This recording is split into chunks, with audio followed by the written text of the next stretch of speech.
राज्याचे जलसंपदा आणि आपत्ती व्यवस्थापन मंत्री नामदार गिरीशभाऊ महाजन यांची नाशिकच्या पालकमंत्रीपदी वर्णी लागली।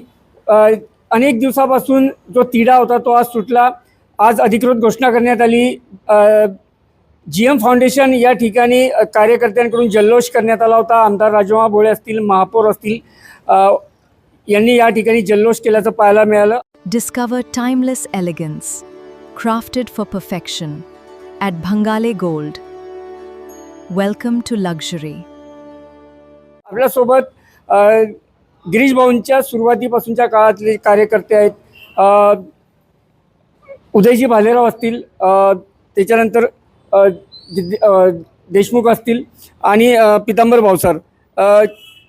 काय सांगाल आज गिरीश भाऊंचं आज आपलं स्वप्न पूर्ण, ती आपल्या चेहऱ्यावरचा आनंद सांगतो, काय सांगाल? खरं म्हणजे आज गिरीश भाऊ ज्यावेळेस पंढरीच्या पांडुरंगाच्या दर्शनाकरता गाभाऱ्यामध्ये उभे असतानाच माननीय नामदार गिरीश भाऊ महाजन यांना ही गोड बातमी सर्वप्रथम जर कोणी दिली असेल तर ते जामनेरच्या नगराध्यक्ष साधनाताई महाजन यांनी त्यांना ही गोड बातमी दिली।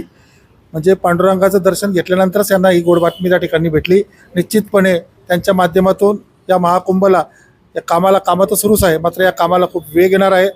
लाखो करोडो भाविक भक्तांची श्रद्धा या कुंभमध्ये आहे आणि या कुंभाला ऐतिहासिक पर्व बनवण्यासाठी माननीय नामदार गिरीश भाऊंच्या माध्यमातून अतिशय खूप दैत्यमान यश या निश्चितपणे या कुंभाला येणार आहेत।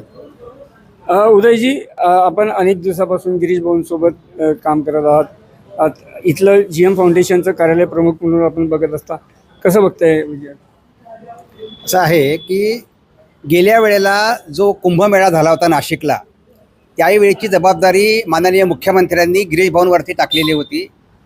अतिशय चांगल्या पद्धतीने त्यावेळेचं कुंभाचं आयोजन केल्याबद्दल मला वाटतं अमेरिकेतल्या एका मोठ्या संस्थेने, विद्यापीठाने तिथे गिरीश भाऊंना बोलावून त्यांचा सन्मान केलेला होता आणि साहजिकच त्यामुळे याही वेळेच्या कुंभमेळ्याची जबाबदारी तशाच ताकदीने गिरीश भाऊ ऑलरेडी ते पेलतात आहे।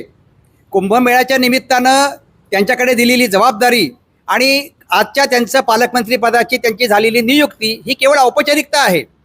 ऑलरेडी ते या सगळ्या कामात त्यांनी स्वतःला झोकून दिलेलं होतं। त्यांच्या नेहमीच्या पद्धतीप्रमाणे त्यांची कामं त्या ठिकाणी सुरू आहेत। अधिक बळ या निमित्ताने जे आहे पालकमंत्रीपदाचं, हे त्यांना लाभलेलं आहे। याचा सगळ्या आमच्या कार्यकर्त्यांना अतिशय आनंद आहे।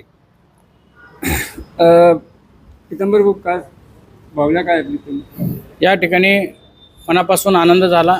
आज भाऊंनी, मी सर्वप्रथम माननीय मुख्यमंत्र्यांचं त्या ठिकाणी मी आभार मानेल की त्यांनी योग्य नेतृत्वाला संधी दिली आणि ज्यांनी नाशिकचं या ठिकाणी या अगोदर पालकमंत्रीपद मिळण्याच्या अगोदरच पालकत्व स्वीकारलं होतं आणि त्यांनी पालकत्व स्वीकारून ज्याप्रमाणे रात्रदिवस त्या ठिकाणी नाशिकला महापूर असेल, नाशिकचे रस्ते खड्डे असतील, त्या ठिकाणी विकास कामं असतील, त्या ठिकाणी खूप मोठ्या प्रमाणात त्यांनी त्या ठिकाणी आपल्या कर्तृत्वाने, आपल्या विकासाच्या माध्यमातून त्या ठिकाणी ऑलरेडी नाशिकला एक वेगळं त्या ठिकाणी हरित नाशिकसुद्धा या ठिकाणी ऑलरेडी केलेलं आहे आणि पालकमंत्री पद मिळाल्यानंतर पुन्हा त्यापुढे जास्त जोमानं विकास कामं होतील असा विश्वास आम्हाला आहे।